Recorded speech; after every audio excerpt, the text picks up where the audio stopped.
हैं, एक बार आपके लाइक्स जरूर हो जाने चाहिए। सुनो, रिप्रोडक्टिव हेल्थ चैप्टर में ये एक इंपॉर्टेंट टॉपिक है। इनफर्टिलिटी क्या है, स्टरलिटी क्या है, primary infertility, secondary infertility, assisted reproductive technologies, यही सारी चीजें हमने आज डिस्कस करनी है जाहिद बेटा, ठीक है। इनफर्टिलिटी का मतलब होता है इनएबिलिटी टू कंसीव और produce children even after 2 years of unprotected sexual cohabitation.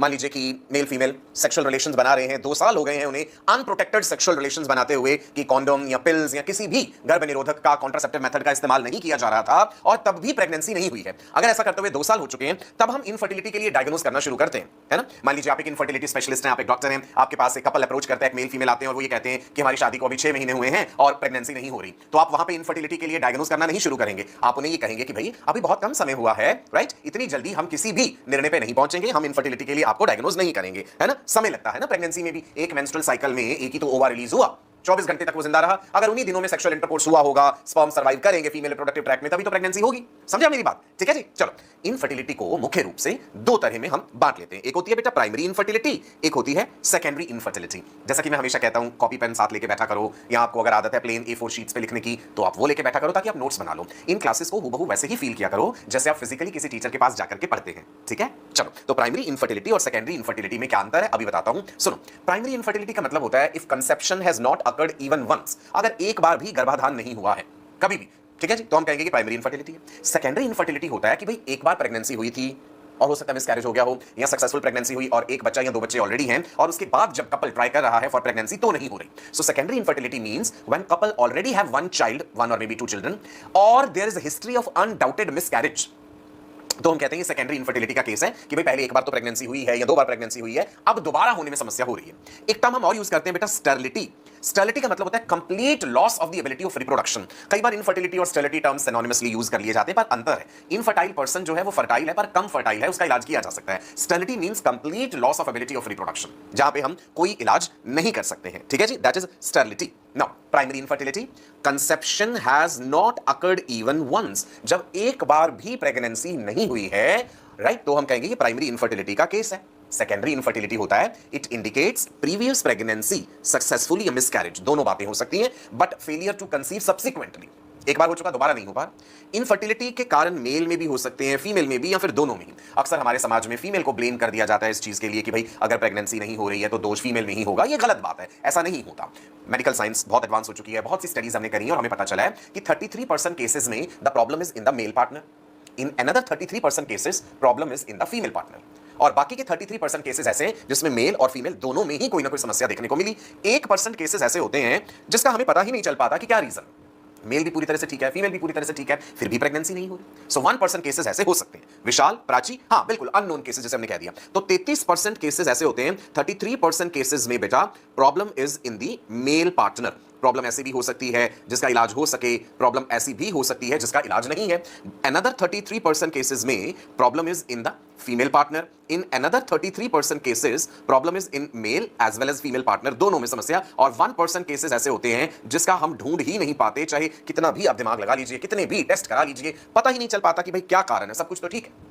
एक और टर्म होती है relative infertility. Relative means comparison में, as compared to. Relative infertility is present during lactation period. Lactation समझते हैं ना, जब एक मदर अपना मिल्क बेबी को दे रही है, ब्रेस्ट फीडिंग करा रही है, तो हमने एक बात पढ़ी थी ना, lactational amenorrhea method of contraception. High level of prolactin के कारण ओवुलेशन सप्रेस्ड रहता है ना, LH और FSH कम हो जाते हैं हाई लेवल ऑफ प्रोलैक्टिन के कारण। तो जब एक मां अपने बेबी को अपना मिल्क दे रही है, उस समय वो दोबारा गर्भवती हो, प्रेग्नेंट हो, इसके चांसेस जो है विशाल बेटा वो कम होते हैं, ठीक है। This is relative infertility.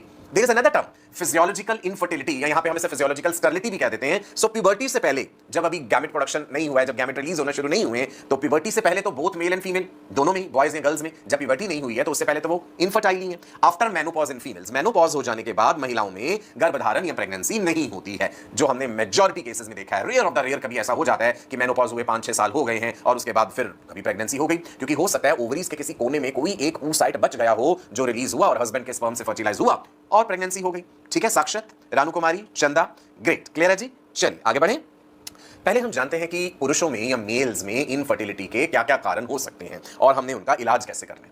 आपको याद होगा जब हमने मेल रिप्रोडक्टिव सिस्टम पढ़ा था तो मैंने आपको एक बात बताई थी कि जब एक मेल बेबी डेवलप होता है मदर के यूट्रस में तो उसकी जो टेस्टीज हैं वो इंट्राएब्डोमिनल होती हैं, right. Testes are formed during 7th to 8th week of pregnancy and they're intraabdominal. धीरे धीरे टेस्टीज माइग्रेट करते हैं स्क्रोटम में प्रेगनेंसी के 7वें से 8वें महीने पे, या फिर जब मेल बेबी का जन्म होता है उस समय उसके टेस्टीज स्क्रोटम में आते हैं। कई बार ऐसा भी होता है कि मेल बेबी के जन्म के समय उसके टेस्टीज स्क्रोटम में नहीं है। उस क्लिनिकल कंडीशन को क्रिप्टॉर्किडिज्म कहते हैं। So what is cryptorchidism? It is the inability or the failure of the testes to descend into scrotum. कि भाई वो इंग्विनल रीजन में है या एब्डोमिनल रीजन में है। क्रिप्टॉर्किडिज्म यूनिलेटरल हो सकता है कि एक टेस्टिस नहीं है स्क्रोटम में और दूसरा है, या फिर क्रिप्टॉर्किडिज्म बायलेटरल हो सकता है कि दोनों टेस्टिस स्क्रोटम में नहीं है। So it is a condition in which testis are unable to descend in scrotal sac. और अगर टेस्टिस ज्यादा लंबे समय तक हाई टेंपरेचर पे रहेंगे, आप जानते हैं जो स्पर्म्स है वो अधिक तापमान को टॉलरेट नहीं कर पाते। हाई टेंपरेचर पे sperm producing germinal cells spermatogonia मर जाते हैं। So when such a male baby grows up he will not be able to produce sperms, azoospermia होगा, राइट मेरे बच्चे, ठीक है। मेल्स में इनफर्टिलिटी के और भी कारण हो सकते हैं। अभी तो हमने क्रिप्टॉर्किडिज्म देखा। मैं एक चीज चाहूंगा कि जिन बच्चों ने अभी तक लाइक का बटन नहीं दबाया था, लाइक का बटन जरूर प्रेस कर दो, उससे एनर्जी मिलती है मुझे। एंड ज्यादा लोगों के साथ ये सेशन जरूर शेयर कर दीजिए अपने स्कूल के सभी ग्रुप्स में, राइट। चलो सुनो मेरी बात।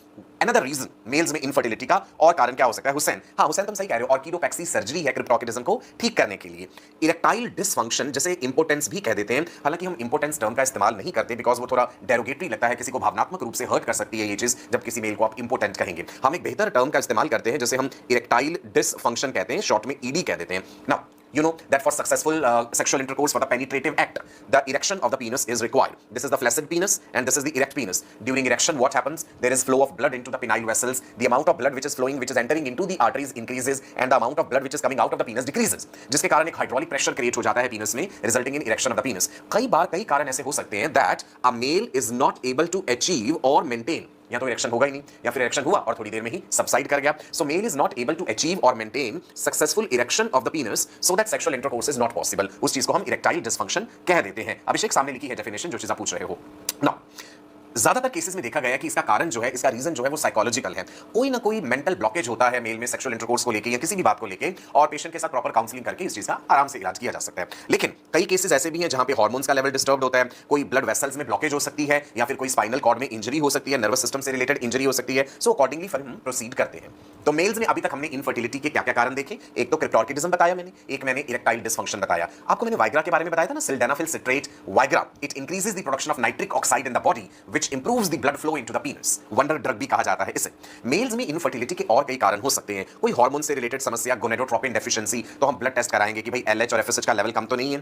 थायराइड ग्लैंड से रिलेटेड कोई प्रॉब्लम हो सकती है, T3 T4 का लेवल कम हो। प्रोलैक्टिन का इंबैलेंस होने से भी मेल्स में इंपोर्टेंस हो जाती है। आप जान के हैरान होंगे, आपने पढ़ा है कि प्रोलैक्टिन हार्मोन तो फीमेल्स में मिल्क प्रोडक्शन के लिए होता है, वही प्रोलैक्टिन मेल्स में sperm production and erection of the पीनस को भी प्रभावित करता है। एंड्रोजन्स का इंबैलेंस हो सकता है, तो हम प्रॉपर टेस्ट कराने पड़ेंगे कि टेस्टोस्टेरोन का लेवल डाउन है या कैसा है। कई केसेस में हमने देखा कि the problem is at the level of genetics. Y chromosome से रिलेटेड समस्या है या क्लाइनफेल्टर सिंड्रोम हो सकता है। जेनेटिक्स में आपको मैं सिंड्रोम के बारे में बताऊंगा और आपको जाके खुशी होगी। रिप्रोडक्टिव हेल्थ चैप्टर फिनिश करने के बाद हम जेनेटिक्स शुरू करने जा रहे हैं, which is a very very interesting portion of your biology syllabus. Mendel's के लॉज पढ़ेंगे और बहुत सारी चीजें हमने पढ़नी है जेनेटिक्स में। वाई क्रोमोसोम का डिफेक्ट हो सकता है मेल में इनफर्टिलिटी का कारण। क्लाइनफेल्टर सिंड्रोम याद है आपको? क्लाइनफेल्टर सिंड्रोम होता है 44 प्लस XXY, एक एक्स्ट्रा एक्स क्रोमोसोम अगर प्रेजेंट है।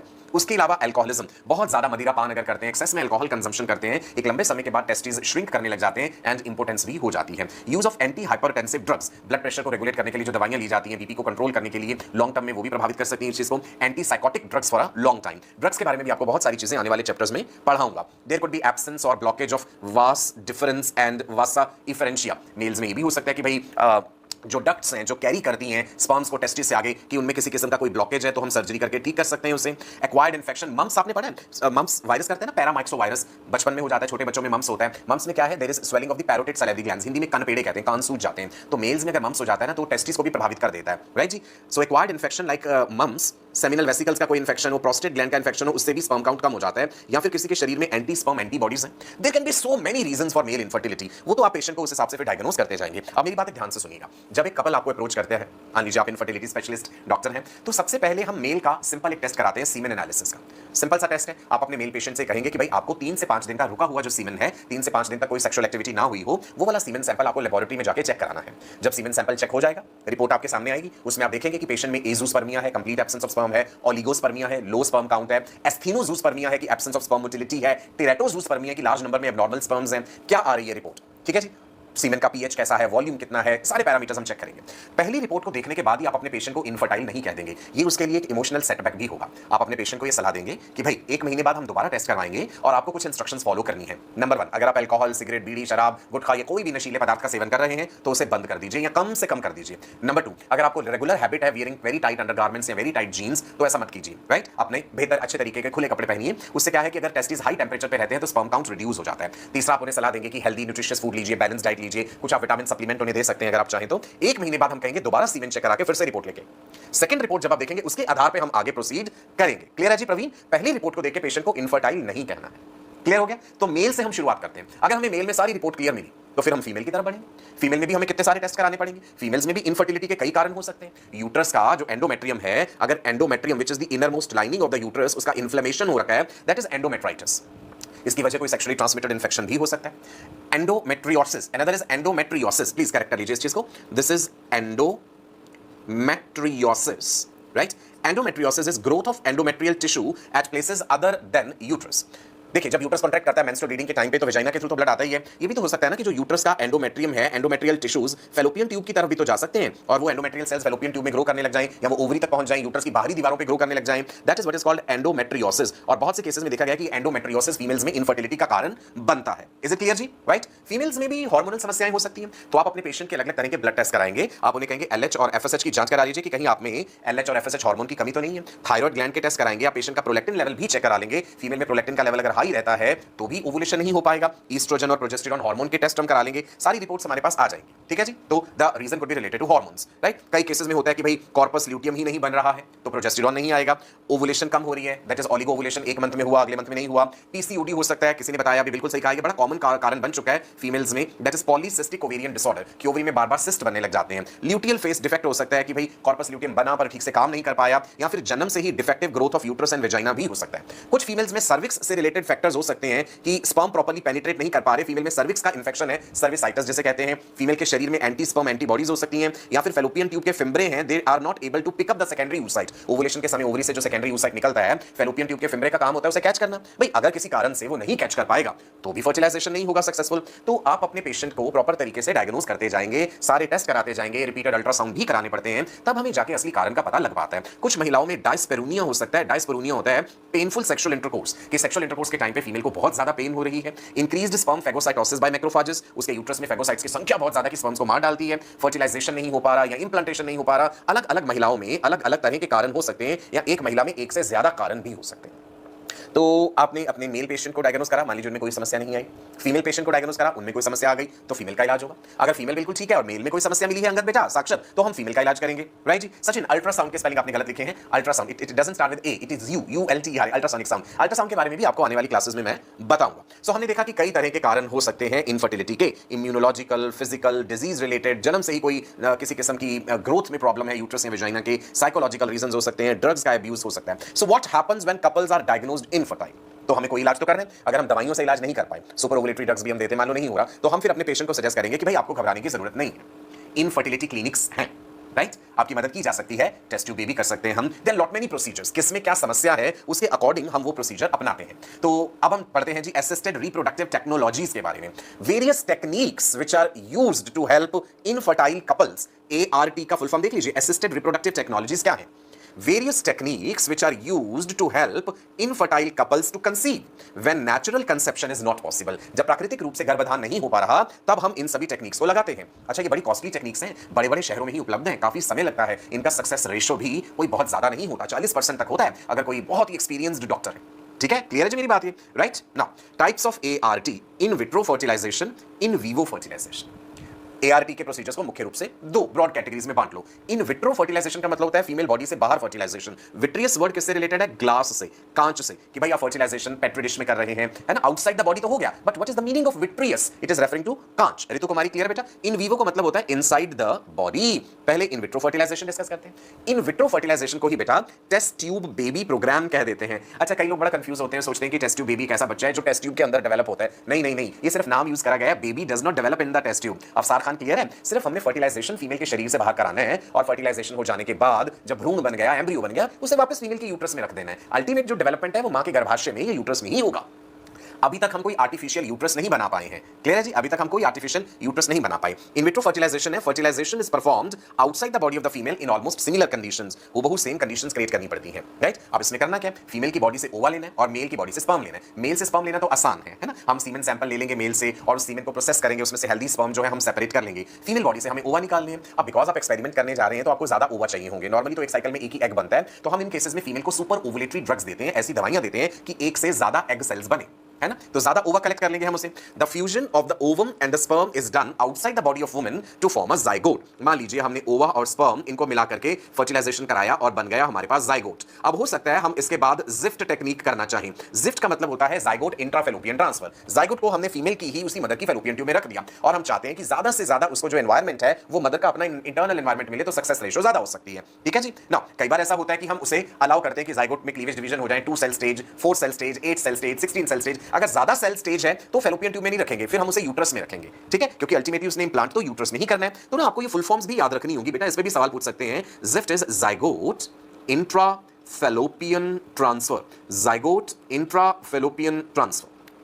Embryo is then implanted in the uterus. हमने एम्ब्रियो यूट्रस में इम्प्लांट कर देना। इम्प्लांट कर देना मतलब हमने रख देना है वेजाइना के थ्रू। हो सकता है वो इम्प्लांट करे और हो सकता है ना भी करे। मान लो आपने 4 भ्रूण रखे, 4 एम्ब्रियो रखे, हो सकता है 2 इम्प्लांट करें, हो सकता है 3 करें, हो सकता है 1 भी ना करें। अब आप देख पा रहे हैं यहाँ पे हम क्या दिखा रहे हैं? आपको दिख रहा है कि कैसे फीमेल से एग रिट्रीव किए जाते हैं ओवरी में। आपको दिख रहे हैं फॉलिकल डेवलप हो रहे हैं। पहले हमने इस फीमेल को सुपर ओवुलेटरी ड्रग्स दी थी कि उसकी ओवरी में ज्यादा ओवा प्रोड्यूस हो। वेजाइना के थ्रू हम अल्ट्रासाउंड प्रोब डालते हैं और साथ साथ अल्ट्रासाउंड करते हुए आपने देखा कि नीडल जो है वो वेजाइना के थ्रू हम ले जाते हैं ओवरीज तक। और ये देखिए ओवरी से इस नीडल के जरिए ऊर साइड को कलेक्ट कर लिया जाता है। लंबा चौड़ा प्रोसीजर है आईवीएफ का, इतना आसान नहीं है। It requires so much of patience, money, expertise by the doctor. आपका विश्वास बना रहना चाहिए डॉक्टर के ऊपर। बड़ी सारी चीजें हैं। सबसे पहले कंसल्टेशन होगा कि भाई पेशेंट के साथ प्रॉपर काउंसलिंग चल रही है। कंसल्टेशन है, baseline blood work and ultrasound, कितने सारे ब्लड टेस्ट होंगे, फीमेल के पीरियोडिक अल्ट्रासाउंड्स होंगे, फॉलिकुलर स्टडीज होंगी। ओवरीज को स्टिमुलेट करने के लिए हमें वो हार्मोन्स देने पड़ेंगे कि ज्यादा एग सेल्स प्रोड्यूस हो। हमें इंतजार करना पड़ेगा कि oocyte मैच्योर हो, गैमेट्स को रिट्रीव करना पड़ेगा फीमेल बॉडी से, मेल से स्पर्म लेने पड़ेंगे और आउटसाइड द बॉडी हमें उन्हें फर्टिलाइज कराना पड़ेगा। और फिर जब वो एम्ब्रियो बन जाएंगे उस भ्रूण को मदर के यूट्रस में रखना है। कई बार क्या होता है जो बायोलॉजिकल मदर है जिसने एग सेल दिए हैं उसका यूट्रस सूटेबल नहीं है इंप्लांटेशन के लिए, तो एक सरोगेट मदर की हेल्प ली जाती है। Surrogate is a female who will beer the burden of pregnancy. 9 महीने वो उस बच्चे को अपने गर्भ में रखेगी और जब बच्चा पैदा हो जाएगा she will hand over the baby to the biological parents. वो सरोगेसी कहलाती है। प्राची क्लियर है? अंकुर राइट? जितना मैंने अभी तक बताया सबको क्लियर हो रहा है? प्यारे प्यारे लाइक्स आपके आते रहने चाहिए।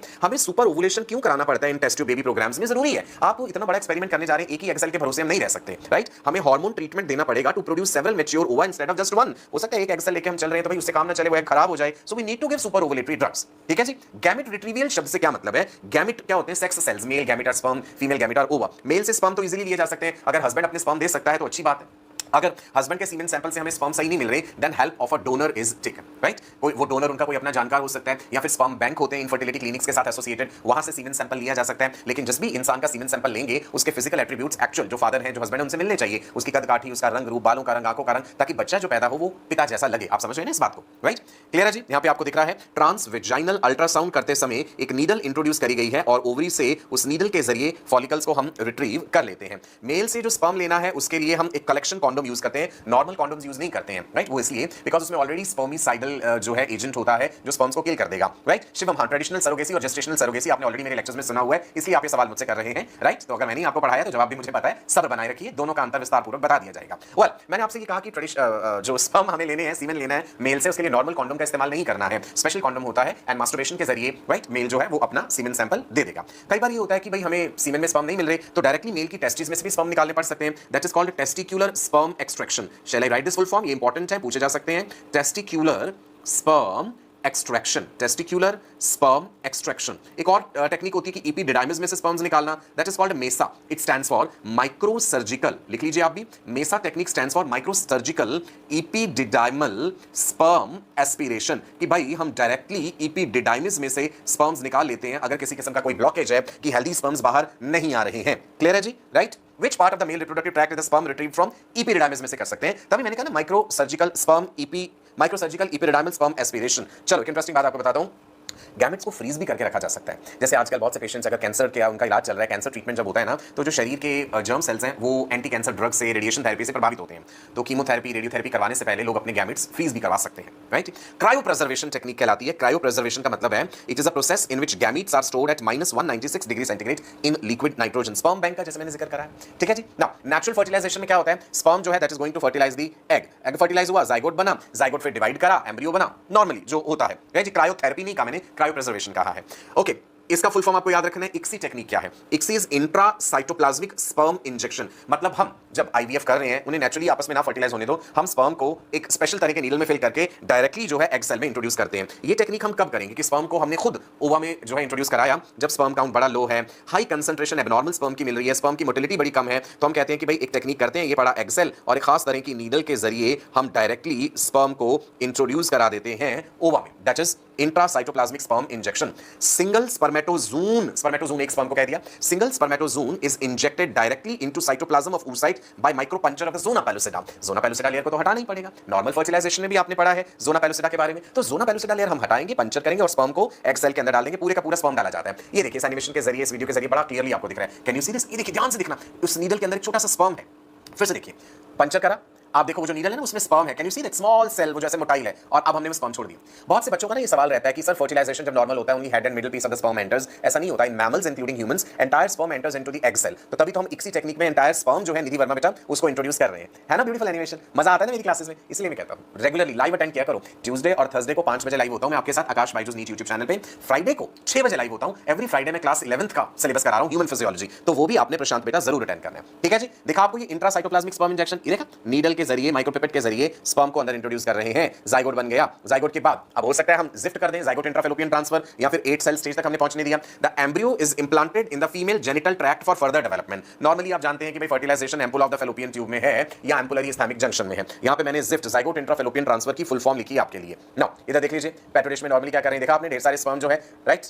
देखा जी, ये स्पर्म को पकड़ा हमने और एग सेल के अंदर इंट्रोड्यूस कर दिया। Did you see this? कितना हाई डिग्री ऑफ प्रिसीजन चाहिए होगा इसके लिए, इतनी हाई फाई टेक्निक्स हैं। ब्लास्टोमियर का मतलब होता है जब एक जाइगोट डिवाइड कर रहा है तो जो डॉटर सेल्स बन रहे हैं they are called blastomeres. 8 cell stage is not called blastomere. Concept clear कीजिए अपना शिवकांत, एक एक सेल ही ब्लास्टोमियर है। जब जाइगोट डिवाइड हुआ 2 सेल बने वो 2 ब्लास्टोमियर है, 2 से 4 बने वो 4 ब्लास्टोमियर है। क्लियर है जी? राइट? कोई भी अपना नीट स्कोर ना डिस्कस करें यहाँ पे, उससे रिलेटेड हम कोई बात नहीं कर रहे हैं यहाँ पे। सुनिए मेरी बात। Now in cases in which blockage in the fallopian tube, जहां पे फेलोपियन ट्यूब ब्लॉक्ड है, कोई प्रॉब्लम थी, तो फिर तो फेलोपियन ट्यूब में रखने का फायदा नहीं है। फिर हम क्या करेंगे, 16 सेल स्टेज अगर आ गई, 8 सेल से ऊपर की स्टेज है, तो भाई फिर आप यूट्रस में रख दीजिए। इंट्रा यूट्राइन ट्रांसफर कहते हैं उसे। ठीक है, इधर देखिए इस एनिमेशन के जरिए हमने आपको क्या दिखाया, you can see vagina, you can see the cervix. Clear? किस तरह से हम उन ब्लास्टोमियर्स को फीमेल के यूट्रस में छोड़ रहे हैं। अब आप जब एक्सपेरिमेंट कर रहे हैं तो एक से ज्यादा एम्ब्रियो लेके चलेंगे, क्योंकि हो सकता है 2 इंप्लांट करें, 3 करें, तीनों ही ना करें। इसीलिए यही कारण है कि इन केसेस में ट्विंस, ट्रिपलेट्स होने के चांसेस हमेशा ज्यादा रहते हैं। ये बात आपने सुनी होगी। ये वाला एनिमेशन भी ध्यान से देखिए, वेजाइना के through you can see this instrument going up towards the uterus. This structure is uterus, you can see this embryo. अब वो जो आपको ऐसे नीडल लाइक स्ट्रक्चर दिख रहा है जो ऊपर जा रहा है, वो यूट्रस में जाकर के हम उस एम्ब्रियो को, भ्रूण को वहां पे छोड़ देंगे। फिर हम फीमेल से कहेंगे कि भाई अब आपको कुछ दिन इंतजार करना पड़ेगा। फिर हम चेक करके देखेंगे कि प्रेगनेंसी हुई है या नहीं हुई है, और हम ब्लड टेस्ट भी करेंगे, यूरिन टेस्ट करेंगे, अल्ट्रासाउंड करेंगे। Implantation of embryo takes place in the uterus where it develops into a foetus. Ultimately embryo ने, भ्रूण ने यूट्रस में डेवलप करना है। टेक्निक का नाम बेशक टेस्ट ट्यूब था, पर ये मत समझना कि बच्चा टेस्ट ट्यूब में हो रहा है। बहुत से लोग ऐसे इमेजिन कर लेते हैं that baby is inside the test tube. नहीं, ऐसी इमेजिनेशन मत रखिए। ठीक है जी? It is to be noted that the baby is not reared in the test tube, baby is not developing. Siamese twins Nidhi Verma, इससे बहुत पहले हम पढ़ा चुके हैं। आप रेगुलर स्टूडेंट शायद नहीं है, अगर आपने पीछे के लेक्चर्स अटेंड किए होते आप ये सवाल कतई नहीं पूछते। ये मैं ऑलरेडी बड़ी डिटेल में बता चुका हूं। ट्विंस के बारे में कंप्लीट मेरा लेक्चर अवेलेबल है, प्लेलिस्ट जरूर देख लीजिएगा। मेरी दिमाग के कपाट खुल जाएंगे आपके जब आप वो लेक्चर देखेंगी तो। ओके जी, एक और इंटरेस्टिंग बात बताने वाला हूं। The first test tube baby of the world, very important, Louise Joy Brown. She was born on July 25, 1978। 25 जुलाई को वर्ल्ड आईवीएफ डे भी मनाया जाता है। कहां पे जी? इंग्लैंड में। डॉक्टर्स कौन थे? Doctor Patrick Steptoe and doctor Robert Edwards. They pioneered this technique. Doctor Robert Edwards got Nobel prize also for this. Clear है जी? वेल, इंडिया का पहला टेस्ट ट्यूब बेबी जो है, that was born on August 6, 1986 at KEM hospital in Mumbai. बच्चे का नाम था कुमारी हर्षा। भारत का केस बता रहा हूं। The credit for India's first test tube baby goes to doctor Indira Hinduja. She is a world known doctor. Now, एक कंट्रोवर्सी भी रही उस समय। कुछ लोगों का ये मानना है, some people claim that India's, in fact Asia's first and world's only second test tube baby was born in Kolkata on 3rd October 1978। इसका क्रेडिट डॉक्टर सुभाष मुखोपाध्याय को दिया जाता है। बच्चे का नाम पहले दुर्गा था, now her name is Kanupriya Agarwal. The doctor behind this pioneering effort was doctor Subhash Mukhopadhyay. बड़ी अनफॉर्चुनेट बात है कि ये कंट्रोवर्सी काफी ज्यादा रही और लोगों का ये कहना था कि डॉक्टर सुभाष मुखोपाध्याय ने कुछ अनफेयर, गलत किस्म के तरीके अपनाए, बिकॉज वो एक सरकारी हॉस्पिटल में कार्यरत थे। तो सरकारी हॉस्पिटल में काम करते समय उनके पास इतनी सुविधाएं कहां से आ गई, वो भी इतनी पुराने समय में 1978 में, कि उन्होंने ये टेक्निक कर ली। तो कुछ लोगों ने कहा कि बिल्कुल गलत है। मतलब उन्हें एप्रिशिएट करने की बजाय उन्हें बहुत ज्यादा डिफेम किया गया, उनके परिवार के साथ बहुत अत्याचार किया गया और अंततः उन्होंने आत्महत्या कर ली। इनके जीवन पे एक फिल्म भी बनी हुई है, आप वो जरूर देखिएगा। फिल्म का नाम है, हिंदी में है फिल्म, एक डॉक्टर की मौत। आप गूगल पे भी इनके बारे में बहुत डिटेल्स पढ़ सकते हैं। क्लियर है जी? राइट अंकुर? चलिए आगे बढ़े। सुनिए, to increase chances of fertilization, doctors usually transfer multiple embryos at once मैंने कहा ना, ज्यादा एक्सपेरिमेंटल मटेरियल लेके चलना है, बिकॉज हमें नहीं पता कि सक्सेस के चांसेस कितने होंगे, ठीक है जी। इसीलिए हम ज्यादा एम्ब्रियो लेकर के चलते हैं। हर्षदा पवार, ये जो आप इररेलेवेंट क्वेश्चंस पूछते हैं ना, लेक्चर चल रहा है आईवीएफ पे, सवाल पूछे जा रहे हैं स्पर्मेटिड के क्रोमोसोम बताओ, कभी जरा ये सोच के देखिए कि जब आप फिजिकली क्लास में, स्कूल में या कोचिंग में पढ़ते हैं, आपकी हिम्मत होती है कि टीचर पढ़ा कुछ और रहा है और आप इररेलेवेंट क्वेश्चन कुछ भी पूछते रहे। ये बहुत ही बदतमीजी वाली बात है, अपनी आदतों को सुधारिए आप। यदि आप जीवन में कुछ बनना चाहते हैं तो अध्यापकों को, जो आपको पढ़ा रहे हैं, जो गुरुजन आपको शिक्षा दे रहे हैं, उनकी बात मानना भी सीखिए, क्लास का एक डेकोरम बना करके चलिए। ये इररेलेवेंट सवाल बीच में नहीं पूछते ऐसे आप, ठीक है जी, थोड़ा समझिए। वेरी गुड, आपने अपना मैसेज खुद ही हटा लिया, बहुत ही खुशी की बात है, आपको अकल और समझ जल्दी आ गई। बिहेव उसी तरह से करिए जैसा आप नॉर्मली क्लास में करते हैं। जितनी हिम्मत और जितने गुण आप में नॉर्मल आपकी फिजिकल क्लास में होते हैं, उसी रुतबे और उसी जज्बे के साथ इन ऑनलाइन क्लासेस को अटेंड कीजिए, यदि आप इनसे पूरा फायदा उठाना चाहते हैं। अन्यथा आप अपना समय बर्बाद कर रहे हैं और घर वालों का पैसा। राइट, बातें कड़वी जरूर है, असर जरूर करेंगी। चलिए जी, आगे बढ़ते हैं। सरोगेसी क्या है? बड़े लोगों के सवाल बीच में आ रहे थे, बताइए सरोगेसी क्या है, ट्रेडिशनल क्या है, जेस्टेशनल क्या है। कहीं से उन्होंने ऑलरेडी लेक्चर्स देख लिए होंगे मेरे, या यूट्यूब पे देख लिया होगा, तो मौका मिल जाता है इररिलेवेंट सवाल पूछने का। Well, surrogacy is an arrangement often supported by a legal agreement where a woman यानी surrogate mother agrees to bear a child for a couple. अलग अलग कंट्रीज में, अलग अलग देशों में अलग अलग तरह के कानून हैं सरोगेसी को लेकर के। भारत में मेडिकल काउंसिल ऑफ इंडिया की तरफ से कुछ गाइडलाइंस हैं। सरोगेसी में एक developing embryo is placed in the uterus of another female and that female she agrees to bear the burden of the pregnancy, और बच्चे के जन्म के बाद वो पेरेंट्स को बच्चा हैंडओवर कर देती है। A woman who substitutes or takes the place of the real mother to nurse the embryo is called surrogate mother. Embryo transplants are more useful in animals than in humans. जानवरों में भी हम पढ़ेंगे आगे strategies for enhancement in food production में, right? कि multiple ovulation embryo transfer technique है। Well, मैंने testicular sperm extraction की बात करी थी। Sperms can be recovered from TESE. This a technique, testicular sperm extraction. देख रहे हैं टेस्टिस में पूरा चीरा लगाया जा रहा है। टेस्टिस का साइड सेक्शन देखिए, 3 डायमेंशनल वे में, अंदर येलो येलो कलर की जो चीज दिख रही है वो क्या है? They are seminiferous tubules. There is a technique called MESA, मैंने पहले भी जिक्र करा, micro surgical epididymal sperm aspiration. इस साल नीट में इस चैप्टर में से 2 सवाल पूछे गए हैं। इस साल नीट में इस चैप्टर में से 2 सवाल पूछे गए हैं। Well, what is in vivo fertilization? In vivo का मतलब है कि भाई शरीर के अंदर फर्टिलाइजेशन होगा। Fertilization performed within the body of the female. Now अब ऐसा कैसे कब करना पड़ सकता है हमें कि भाई कई केसेस ऐसे होते हैं that female is not able to produce a healthy ova, तो हम एक दूसरी फीमेल से ओवा ले लेते हैं, दूसरी फीमेल से जो है एग सेल लेकर के हम फीमेल के शरीर में डालते हैं और साथ में स्पर्म्स भी डाल देंगे। डोनर कौन हो सकता है? एक फ्रेंड या कोई family member, another infertile couple willing to share their retrieved eggs, egg bank in this case the frozen eggs, egg donor agency, fertility clinic offering you IVF treatment. सारी सुविधाएं भारत में उपलब्ध हो ये कतई जरूरी नहीं है। हम एक जनरल वे में इस चीज को पढ़ रहे हैं। हाँ, जो भी ने सही कहा, एक मूवी भी थी सरोगेसी पे, शायद चोरी चोरी चुपके चुपके, मुझे याद नहीं है, और ज्यादा फिल्में मैं नहीं देखता हूं इसलिए मुझे ध्यान नहीं है, आप ढूंढ लीजिएगा नेट पे। Gamete intrafallopian transfer, this is important. जितनी भी फुल फॉर्म्स मैंने बताई है ना, गिफ्ट है, जिफ्ट है, मेसा है, TSE है, याद रखिएगा। गिफ्ट में both sperm and unfertilised oocyte are transferred into the fallopian tube. So fertilisation is taking in vivo, मतलब inside the body of the female. In this procedure हम सुपर ओवुलेशन कर सकते हैं एग रिट्रीव करने के लिए। Clear है जी, right? सो gamete intrafallopian transfer भी आप समझ गए। फुल फॉर्म्स आपको याद रखनी है, that is important. Artificial insemination, this is also important. सबसे पहले ना वैसे शुरुआत हम आर्टिफिशियल इंसेमिनेशन से करते हैं कि भाई नॉर्मल नेचुरल सेक्सुअल इंटरकोर्स से प्रेगनेंसी नहीं हो रही है, तो हम मेल पार्टनर से स्पर्म सैंपल, सीमेन सैंपल लेके स्पर्म अलग करके फीमेल में वेजाइना के थ्रू इंट्रोड्यूस करा देते हैं कि भाई हमने वेजाइना का रास्ता खुद कवर करा दिया स्पर्म्स को, सर्विक्स का भी थोड़ा सा रास्ता कवर करा दिया। मान लो वेजाइना में पीएच बहुत ज्यादा डिस्टर्ब था, तो हम ये टेक्निक लगा सकते हैं। राइट जी, क्लियर है? In case of inability of the male partner to inseminate the female, तब हमें आर्टिफिशियल इंसेमिनेशन करना पड़ सकता है। स्पर्म काउंट अगर बहुत कम होता है तब हमें करना पड़ सकता है, या फिर वेजाइना में पीएच बहुत ज्यादा एसिडिक है और सीमेन का पीएच उतना एल्कलाइन नहीं है, तो हम कई बार यूट्रस में स्पर्म्स को रख देते हैं, that is intra uterine insemination. Artificial insemination technique में sperms collected either from the husband या फिर हेल्दी डोनर से ले सकते हैं, आर्टिफिशियली जो है इंट्रोड्यूस किए जाते हैं। तो आर्टिफिशियल इंसेमिनेशन ब्रॉडली 2 तरह का हो सकता है, AIH and AID, that is artificial insemination using husband's semen या artificial insemination using the donor's semen. Procedure क्या है? ओवुलेशन के समय पे जो वॉश्ड सीमेन है having 1 million sperms from the husband या donor is introduced artificially through a flexible polyethylene catheter into the vagina या uterus, intra uterine insemination. Simple procedure है, मैंने कहा ना शुरुआत हम इन्हीं टेक्निक से करते हैं। अगर हमें इनसे बेहतर रिजल्ट मिल जाए तो अच्छी बात है। वॉशिंग जब हम कर रहे हैं कल्चर मीडिया में, तो it removes the proteins and prostaglandins from the semen. जब मैंने कहा ना सीमेन को वॉश करना है, इसका मतलब सीमेन को प्रोसेस करना है। बिल्कुल जी, एनिमल्स में भी आर्टिफिशियल इंसेमिनेशन होता है। Best results are obtained when the motile sperm count is more than 10 million. Fertilising capacity sperm की 24 टू 48 आवर्स होती है। ये प्रोसीजर हम रिपीट भी करते हैं 2-3 बार over a period of few days. The success ratio varies ranging from 20 to 40%. मैंने बताया ना कि टेक्निक्स बहुत कॉस्टली भी हैं। When husband sperms are defective, AID artificial insemination using donor's semen that is used. और जो डोनर है वो उनकी जान पहचान वाला व्यक्ति हो सकता है या स्पर्म बैंक की मदद भी ली जा सकती है, सीमेन बैंक जिसे हम कहते हैं। ये जो टेक्निक्स है ना ART, इनकी कुछ ड्रॉबैक्स भी हैं। इन्वेजिव है ना, एक्सपेंसिव है, बहुत पैसा लगता है, पूरे भारत में बहुत कम जगहों पे उपलब्ध है, high degree of precision and handling, specialised doctors ही इस काम को कर सकते हैं, बहुत सारे इमोशनल और रिलीजियस इश्यूज भी इनमें इन्वॉल्व होते हैं। तो एक और आसान तरीका भी तो है एडॉप्शन। भारत में कितने बच्चे ऐसे हैं जो माता पिता का शायद इंतजार कर रहे हैं, जो उनका पालन पोषण कर सके, उन्हें एक अच्छा जीवन दे सके. So adoption is a legal procedure which fully transfers the parental responsibility from a child's biological parents to their adoptive parents. तो ये भी एक तरीका अपनाया जा सकता है. क्लियर है जी? So with that we finish off with this chapter that is reproductive health. कितनी सारी चीजें हमने रिप्रोडक्टिव हेल्थ में पढ़ी हैं. लाइक